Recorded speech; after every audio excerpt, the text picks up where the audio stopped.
Hello दोस्तों एवं छात्रों, आप सभी का हमारे इस चैनल में फिर से स्वागत है।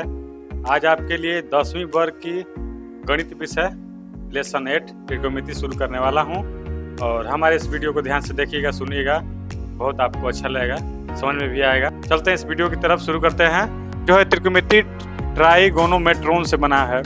इसको बोल सकते हैं तीन कोणों की मापों के बारे में अध्ययन एवं उनसे संबंधित प्रश्नों के बारे में अध्ययन करते हैं, उसे हम त्रिकोणमिति कहते हैं। हमारा जो है त्रिकोणमिति पढ़ने के लिए सबसे पहले समकोण त्रिभुज के बारे में अध्ययन करते हैं। तो सबसे पहले चीज त्रिभुज के प्रकार जो है भुजा के आधार पर 3 होते हैं और कोण के आधार पर 3 होते हैं।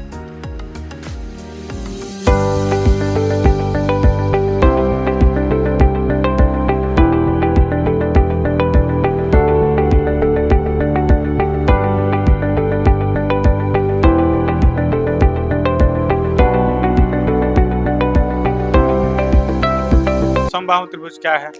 जिस त्रिभुज की सभी भुजाएं जो है बिल्कुल बराबर हो। कहने का मतलब जिस त्रिभुज की सभी भुजाएं आपस में बराबर हो उसे समबाहु त्रिभुज कहते हैं। और जिस त्रिभुज की 2 भुजाएं बराबर हो उसे हम समद्विबाहु त्रिभुज कहते हैं। फिर अगला है जिस त्रिभुज की कोई भुजा एक दूसरे के बराबर हो, यानी सब तीनों भुजाएं भिन्न भिन्न हो, उसे हम विषमबाहु त्रिभुज कहते हैं। अब जो है न्यून कोण त्रिभुज क्या है? जिस त्रिभुज की सभी भुजाएं 90 डिग्री से कम हो उसे हम न्यून कोण त्रिभुज कहते हैं। और जिस त्रिभुज का एक कोण 90 डिग्री उसे हम समकोण त्रिभुज कहते हैं। फिर अगला है अधिक कोण त्रिभुज। जिस त्रिभुज का एक कोण 90 डिग्री से अधिक हो उसे हम अधिक कोण त्रिभुज कहते हैं। तो समकोण त्रिभुज में सबसे बड़ा चीज, सबसे पहले हमको ये समझना है कि इसमें लंब, आधार, कोण, ये 3 चीज होता है। कहीं जमीन पे चलना है, कहीं सड़क पर या फिर कहीं जाते हैं तो हमारा आधार हो गया और उस पर हम जो है घर बना सकते हैं या टावर गाड़ सकते हैं। लेकिन हमको यदि कह दे कि बोर्ड पर दिखाइए टावर कहाँ है, तो कोई भी चीज बोर्ड पर तो हम टावर को या फिर अपने आधार को तो दिखा नहीं सकते हैं। इसलिए एक साइड को, एक भुजा को हमको आधार मानना पड़ेगा, यानी कि माने गए आधार को हम आधार कहते हैं, जिसको बेस अंग्रेजी में माने गए आधार को आधार कहते हैं, क्योंकि इसको हम इस पे हम जो है कॉपी पर या फिर बोर्ड पर हम दिखा नहीं सकते हैं, दर्शा नहीं सकते हैं। इसलिए एक भुजा को हमको आधार या बेस मानना होगा। तो माने गए आधार को हम आधार कहते हैं। और जब भी आधार बन जाता है तो हम उसमें जो है पिलर हो या फिर टावर हो, हम उसको लंबवत ठीक खड़ा करते हैं, क्योंकि टावर कभी टेढ़ा होने नहीं होता, लंबवत होता है। यहाँ पर जो है आधार के लंबवत जो भुजा होगी, चाहे वो भुजा हो सकती है, मकान भी हो सकता है, चाहे वो टावर भी हो सकता है, तो वो जो है लंब कहलाएगा। यानी कि आधार के लंबवत भुजा को हम लंब कहते हैं। इसको अंग्रेजी में प्रीपेंडिकुलर कहते हैं, प्रीपेंडिकुलर। और इसमें जो है कोण क्या है, या इसको बोलते हैं हाइपोटेनस। हाइपोटेनस क्या है? तो सबसे पहले चीज ये 90 डिग्री है, 90 डिग्री के सामने वाली भुजा है, तो 90 डिग्री के सामने वाली भुजा को कोण कहते हैं या हाइपोटेनस कहते हैं। या फिर बोल सकते हैं कि समकोण त्रिभुज में सबसे बड़ी भुजा को कोण कहते हैं। अब जो है एक नया जो टॉपिक, सबसे पहले चीज पाइथागोरस जो है एक महान गणितज्ञ थे, उन्होंने एक समकोण त्रिभुज संबंधी के जो है प्रमेय बताया था, जिसे हम पाइथागोरस प्रमेय कहते हैं। तो इन्होंने यही बताया कि जिसमें समकोण त्रिभुज में जो बड़ी भुजा, इस त्रिभुज में बड़ी भुजा है AC, दो समकोण त्रिभुज में जो बड़ी भुजा है और 2 छोटी भुजा है, यानी ये बड़ी भुजा हुआ और AB और BC जो है छोटी भुजा हुई, तो AB और BC यानी 3 भुजाएं हो गई। तो समकोण त्रिभुज में ये जो पाइथागोरस प्रमेय जो है केवल समकोण त्रिभुज में ही लगता है। समकोण त्रिभुज में बड़ी भुजा का वर्ग अन्य 2 छोटी भुजाओं के वर्गों के योग के बराबर होता है, उसी को हम पाइथागोरस प्रमेय कहते हैं। AC है, इस भुजा के लिए कोण है, कोण है, या फिर H भी बोल सकते हैं अंग्रेजी में, अगर लंब स्क्वायर प्लस आधार स्क्वायर, शॉर्ट में लिख सकते हैं, यानी H हो गया H स्क्वायर बराबर H स्क्वायर बराबर B square plus B square. कोण को हाइपोटेन्यूस लिखते हैं। इसका जो शॉर्ट है वो h हो गया, और यहाँ पर जो है परपेंडिकुलर है, लंब है, इसको शॉर्ट में हम p लिखते हैं, और यहाँ पर आधार जो है उसको शॉर्ट में b लिखते हैं। इस आधार पे हम कोण के जगह पे h square plus b square, h square बराबर p square plus b square हो गया। अब यहाँ पर जो है कोण स्क्वायर बराबर लंब स्क्वायर प्लस आधार स्क्वायर, इससे जो हमारा फार्मूला मिलेगा, अगर हम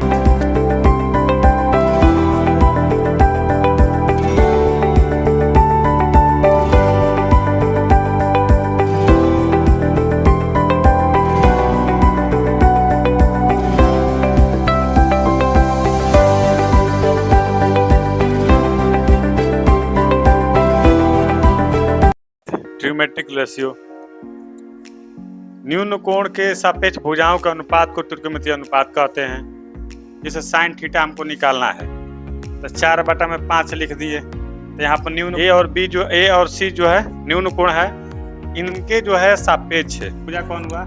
BC हुआ और AC हुआ और AB हुआ। जैसे मान लीजिए 4 है 1 और बटा में जो हो गया 5, तो यहाँ पर 4 जो है और 5 जो है दोनों का क्या है? न्यून कोण है कि नहीं? न्यून कोण के सापेक्ष दोनों भुजा है कि नहीं है? तो न्यून कोण के सापेक्ष एक भुजा यानी कि 4/5 हो गया। वैसे ही हो जाएगा 3/5। कुछ त्रिकोणमितीय अनुपात, पहला है साइन थीटा बराबर लंब बटा में कोण होता है, कॉस थीटा आधार बटा में कोण होता है, और टेन थीटा लंब बटा में आधार होता है, कोसेक थीटा कोण बटा में लंब होता है, सेक थीटा कोण बटा में आधार होता है, कोट थीटा आधार बटा में लंब होता है। 6 जो है त्रिकोणमितीय अनुपात होते हैं। साइन का संक्षिप्त रूप जो है साइन है, और यहाँ पर कोसाइन का संक्षिप्त रूप कॉस है, और टेंजेंट का संक्षिप्त रूप टैन है, और कोसेकेंट का संक्षिप्त रूप कौशिक है, सेकेंड का संक्षिप्त रूप सेक है, और कॉन्टेंजेंट का संक्षिप्त रूप कॉट है। थीटा क्या है? ये दो भुजाओं से जो झुकाव उत्पन्न होता है वही हमारा कोण होता है, उसी कोण को हम थीटा मानते। अब जैसे मान लीजिए कि साइन कोस टैन का फार्मूला हम कैसे याद करेंगे, तो उसके लिए शॉर्टकट है लाल बटा में कक्का। पर लाल बटा कक्का क्या है? L4 जो है लंब, K4 कोण और A4 आधार, और K4 कोण और यहाँ पर लंब, और ये हो गया आधार। इसको साइन थीटा बराबर लंब बटा में कोण, और यहाँ पर कॉस बराबर आधार बटा में कोण, और ये टैन थीटा बराबर लंब बटा में आधार, कक्का बटा में लाल। यहाँ पर कोण बटा में लंब हो गया कौशिक, और यहाँ पर ये हो गया कोण बटा में आधार सेक, और यहाँ पर हो गया कॉट। हमारा सवाल है यदि साइन थीटा बराबर 3/5 तो अन्य त्रिकोणमितीय अनुपात निकालें। त्रिकोणमितीय अनुपात जो है 6 होते हैं, इसमें एक जो है दे दिया है। अब हमको निकालना कॉस टैन फिर कोसेक फिर सेक कॉट निकालना। जो सवाल में दिया है साइन थीटा बराबर 3/5, तो इसका हम फार्मूला जानते हैं कि लंब बटा कोण होता है P बटा में H होता है। तो लंब कोण दिया है तो क्या करेंगे? पहले आधार निकालेंगे। आधार का फार्मूला होता है अंडर में कोण स्क्वायर माइनस लंब स्क्वायर। कोण का मान जो है 5 है, 5 का स्क्वायर माइनस 3 का स्क्वायर। 5 का स्क्वायर जो है 25 होगा, और 3 का स्क्वायर 9 होगा, और 25 में से 9 को घटाएंगे तो 16, इसका वर्गमूल जो है 4 हो जाएगा। कॉस थीटा बराबर आधार बटा में कोण हो गया, तो कोण हमारा जो फिगर में है आधार जो है दिया है मान निकाले हैं 4 हो गया, कोण को रख दिए 4/5 हो गया, और टेन थीटा बराबर हो गया लंब बटा में आधार। इसमें फिगर में लंब कौन है? 3 है, आधार क्या है? 4 है। कौशिक थीटा बराबर हो गया कोण बटा में लंब 5/3। सेक थीटा बराबर हो गया कोण बटा में आधार। कोण इसमें फिगर में 5 है, आधार हो गया 4। कॉट थीटा बराबर आधार बटा में लंब। इस फिगर में आधार क्या है? 4, लंब 3 हो गया 4/3। ABC समकोण त्रिभुज है, इसमें कोण है 90 डिग्री है, और A और C जो है न्यून कोण। Sign A, cos A, tan A, और या फिर कहेगा sign C, cos C, tan सी। तो हम इसके लिए क्या करेंगे? तो जब ए कहेगा तो ए के लिए हम जो भुजा कहेगा, जो न्यून कोण कहेगा, उसके सामने ऐसे कॉलम रखें, और जो सामने वाली भुजा होगी वो लंब, यानी कोण ए के लिए लंब हमारा बीसी हुआ और आधार हमारा ए बी हुआ और ए सी जो है कोण हुआ। कोण सी के लिए जब कहेगा, इसके लिए हमारा जो है ए बी लंब हुआ और आधार बी सी हुआ और जो है ए सी कोण हुआ। यही हमारा कॉन्सेप्ट है, धीरे धीरे सवाल बनाते रहेंगे। और दूसरा सवाल है, यदि सेक ए बराबर 5/4 तो sine A, sine C, cos C, tan A, tan C, cot A, cot C निकालना है। ए और सी दिया है, उसका मतलब क्या है?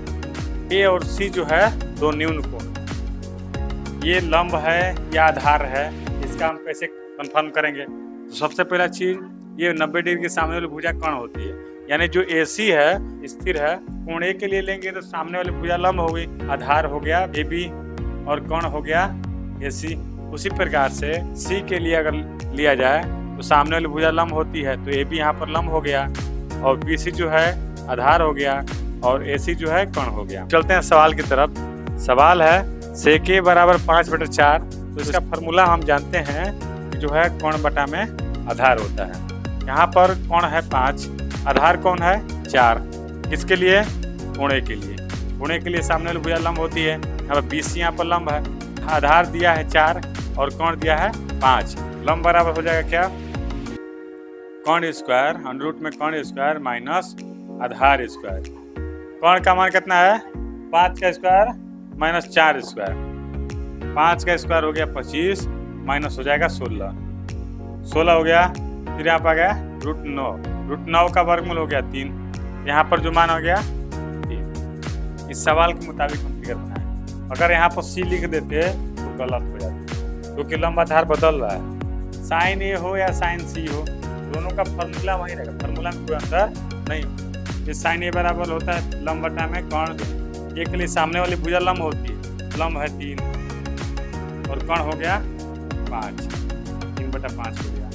अब साइन सी निकालना हो तो सी पर हम रखे हम कॉलम, तो सामने वाली भुजा ए बी लंब हुई यानी 4 हुआ, यानी कि फॉर्मूला वही रहेगा और ये हो गया 4/5।